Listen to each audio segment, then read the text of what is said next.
On avait constaté un certain nombre de points qui restaient à modifier, deux principalement, indépendamment de la périodicité qui va passer donc tous les 2 mois. Le premier point était relatif à l'impossibilité d'avoir un chariotype qui soit à la fois comparable sur la durée et qui permette d'introduire une certaine forme d'imprévisibilité dans les produits.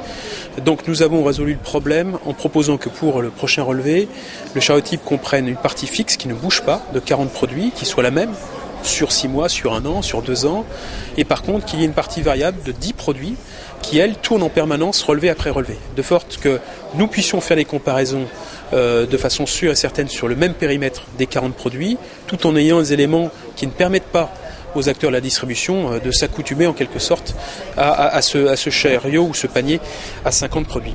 L'autre point également, là c'est plus technique, ça consiste tout simplement à s'assurer qu'en aucun cas des produits qui ne seraient pas indisponibles au moment où ils sont relevés par les fonctionnaires de l'État ne puissent pas exclure de la comparaison globale les enseignes ou du moins les points de vente qui n'auraient pas tous les 50 produits. Donc on va trouver un système qui permet véritablement d'avoir toutes les enseignes et tous les points de vente comparés au même moment, même si pour certaines d'entre elles ça sera,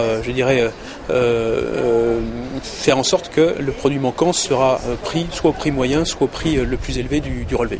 Votre dernier point, c'est un peu une façon de mettre la pression sur ceux qui ne jouent pas le jeu. Oui, tout simplement parce que on voit que, je ne parlerai pas de bons élèves et de mauvais élèves, mais ceux qui veulent montrer qu'ils ont les prix les moins chers, bizarrement, ils arrivent toujours à avoir les 50 produits en rayon.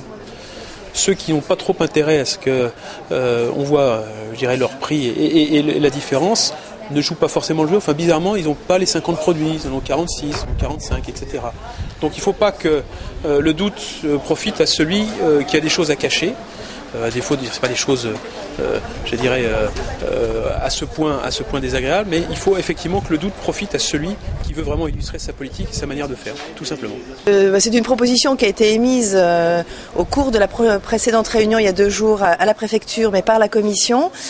C'est une solution qui permet d'éviter les trous, donc les ruptures, donc pour mieux comparer les produits ensemble, les paniers ensemble, les uns par rapport aux autres, donc mieux comparer les magasins, les positionnements de magasins. Maintenant, c'est vrai qu'il n'y a pas de bonne solution parce que ça ne reflètera pas la réalité des prix du magasin. Mais c'est une façon d'inciter peut-être les distributeurs à avoir l'ensemble des produits en magasin, ce qui n'est pas forcément facile non plus. On est à 10 000 km des sources d'approvisionnement. On sait que 2 mois de mer, des comportements de consommateurs qui ne sont pas toujours prévisibles, nécessite évidemment plus de gestion de stock en amont par les distributeurs, mais ça a un coût. Et puis ça demande une organisation qui n'est pas toujours compatible avec la réalité du terrain.